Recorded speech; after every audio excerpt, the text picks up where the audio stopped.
చీటికి మాటికి కూడా మా పార్టీ గురించి, మా పార్టీ నాయకుడిని గురించి ఇష్టం వచ్చినట్టుగా మాట్లాడుతూ ఉన్నాడు చంద్రబాబు నాయుడు.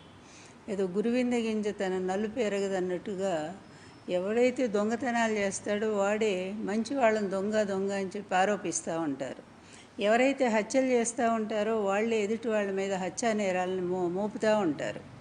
ఇంత దారుణమైనటువంటి మనిషి ఈ చరిత్రలో ఎవరైనా ఉన్నారంటే ఒక్క చంద్రబాబు నాయుడినే చెప్పుకోవాలి. ఎంత గొప్ప హిస్టరీలే ఈయన జీవితం అంతా చూస్తే అవే మరకలు, ఎటువంటి హత్యా మరకలు అతను అంటుకొని ఉన్నాయంటే అతను కూల్గా ఉంటాడు, పైకి వెనక అన్నీ కూడా ఘోరాలు నేరాలు చేయిస్తూనే ఉంటాడు. అవి నాకు చాలా తెలుసు, ఎందుకంటే నేను చాలా ప్రత్యక్షంగా చూశాను. డైరెక్ట్గా కత్తులతో కటార్లతో చంపల మా ఆయన అవమానంతో చంపేశాడు. నిజమైన హంతకుడు ఎవరంటే ఇవ్వర్చుకున్నావు. నీ 2 పత్రికలు ఉన్నాయి కనుక పచ్చపత్రికలు 2 కూడా ఇష్టం వచ్చినట్టుగా కుట్రకు ఆజ్యం పోసాయి. అసలు కుట్రకు ఆజ్యదారుడు రామోజీరావే కదా. ఇలా మీరంతా కలిసి ఎన్టీఆర్ని ఎంత అవమానం చేశారు. మళ్ళీ యుగ పురుషుడు అంటూ ఈరోజేమో ఉపన్యాసాలు చెప్తారు. సిగ్గు, ఏమాత్రమైన సిగ్గు శరము అనేది నీ జన్మలో ఎప్పుడు నీకు రాయలేదు. అందుకని ఎంత నీచమైనటువంటి పనులు చేసినా కూడా, ఎవరు ఎన్ని విధాలు విమర్శించినా కూడా వాటన్నిటి తుడిపేస్తావు. మరి వాటన్నిటినీ కూడా అబద్ధాలుగా చూపించడానికి నీ పచ్చపత్రిక ఒకటి ఉంది. జగన్మోహన్ రెడ్డి గారు ఫ్యాక్షనిస్టా? గొడ్డలి పార్టీ, మా పార్టీ గొడ్డలి పార్టీయా? ఎవరు ఏంటో ఒక్కసారి మాట్లాడుకుందామా? ఎన్టీఆర్ గారితో మొదలుపెట్టినటువంటి నీ హత్యా రాజకీయాలు ఇంకెంత దారుణంగా మాధవరెడ్డి గారు చనిపోయినప్పుడు కూడా మొత్తం నీ మీదే వేలెత్తి చూపారు కదా. చంద్రబాబు, ఒక్కసారి గుర్తు తెచ్చుకో. నువ్వు మాధవరెడ్డి గారిని చనిపోయినప్పుడు దానికి కూడా కారకుడు నువ్వేనని చెప్పి చూపించాయి కదా అన్నీ కూడా. ఆ రోజు విపరీతంగా ట్రోల్ కూడా జరిగింది, చంద్రబాబు నాయుడే పరోక్షంగా ఉన్నాడు అని చెప్పి. అలాగే ప్రత్యక్షంగా కూడా బెల్లి లలిత అనేటువంటి మంచి గాయని, మరి ఆమె సమాజం కోసం పాటుపడేటువంటి వాళ్ళతో, మరి ఆమె నీ ప్రభుత్వం మీద, నువ్వు చేస్తున్న అరాచకాల మీద, నీ అవినీతి మీద ఆమె పాటలు పాడుతూ ఉంటే ఆమెను ఎంత దారుణంగా చంపించావంటే, సాయంత్రం పూట ఆమెను బయటకు పిలిపించి తెలిసిన వాళ్ళ చేత ముక్కలు ముక్కలుగా, ఒక మహిళని ఎన్ని ముక్కలుగా నరికి చంపేశారో. ఇంతకంటే దారుణం నీ నీచ చరిత్రకి ఇంకేమన్నా ఉన్నాయా చెప్పుకోవటానికి? బెల్లి లలిత హత్య కేసు నువ్వు కదా, వెనకుండి ప్రభుత్వం కదా నడిపించింది. ఆ రోజు నీ గవర్నమెంటే కదా. అతి దారుణంగా ఆమెను చంపించావే. ఇక అక్కడి నుంచి ఎన్ని రకాలుగా, మరి రంగా గారు, వంగవీటి రంగా గారి దగ్గర నుంచి అందరూ నీ వైపే వేలెత్తి చూపారు కదా. పింగళి దశరథరామ్ విషయం కూడా నిన్నే మాట్లాడారు కదా. ఇంతెందుకు, నీ ప్రభుత్వం వచ్చిన తర్వాత ఎన్టీఆర్ దించేసి నువ్వు వచ్చిన తర్వాత రాయలసీమలో ఎన్ని హత్యలు జరిగినాయి, దాని వెనక ఉన్నది ఎవరు చంద్రబాబు? ఒక్కసారి నీకు ధైర్యం ఉంటే ఎంక్వైరీ వేయిస్తావా? 14 మందిని చంపించావు, వెనక పరోక్షంగా నువ్వే ఉన్నావు. వైఎస్ రాజశేఖర రెడ్డి గారు ముఖ్యమంత్రిగా ఉన్నప్పుడు నువ్వు, మా పరిటాల రవి గారు చనిపోతే నువ్వు ఎవరి మీద వేసావు? మళ్ళీ చాలా అత్యంత ప్రాణ స్నేహితుడు అని చెప్పి వైఎస్ రాజశేఖర రెడ్డి గారి మీదేమో మళ్ళీ ఏదో తీస్తావు ఎక్కడో నువ్వు టీవీల్లో.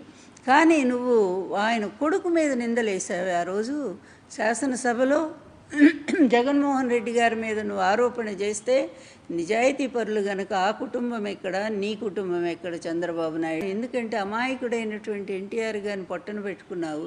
అట్లాగే నీకు అడ్డం లేకుండా, ఎవరు ఎదురు లేకుండా నువ్వే కంటిన్యూ ముఖ్యమంత్రి కావాలని ఒక దురుద్దేశంతోనే వైఎస్ రాజశేఖర రెడ్డి గారి మరణం వెనక కూడా అందరూ నిన్నే వేలెత్తి చూపారు. తెలుసా నీకు చంద్రబాబు నాయుడు? ఎందుకంటే నువ్వు అసెంబ్లీలో 3 రోజుల ముందే కదా నువ్వు మళ్ళీ తిరిగి రావని మాట్లాడిన మాటలు, అప్పుడు ప్రతి ఒక్కళ్ళు కూడా తెలుగునాట మాట్లాడుకున్నారు. నీకు అన్నీ తెలుసు, ఎందుకంటే ఆ కుట్రకు నువ్వే కదా కేంద్ర బిందువు.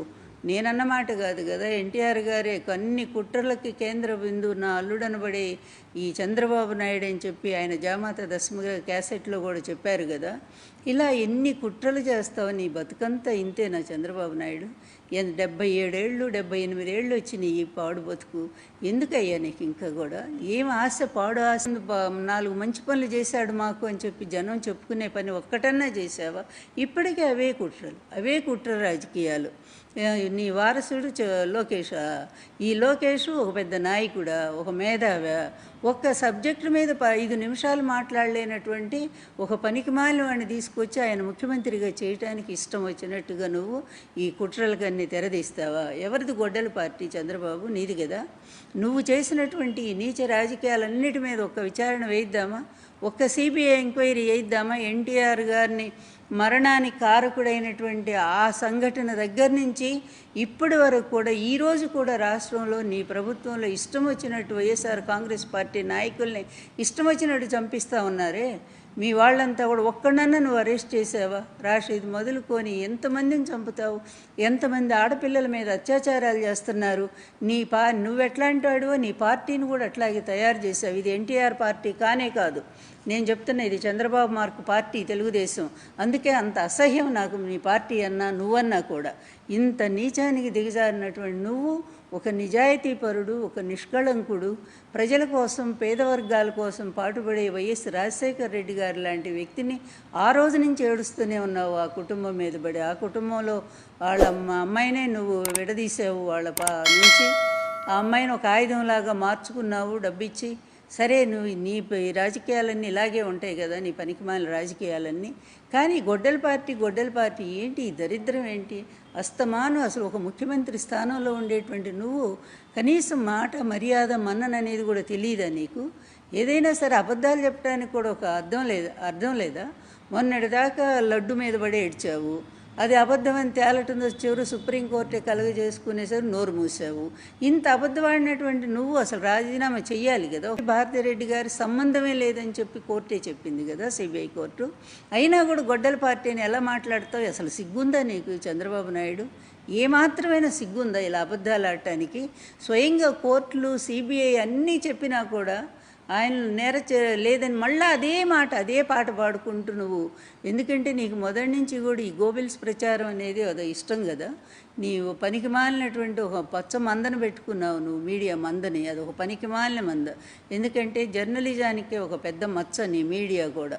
వస్తుంది మీకు వాళ్ళకు కూడా అందరికీ రాబోతుంది. ఏంటంటే ముందుంది ముసళ్ళ పండుగ అనేది.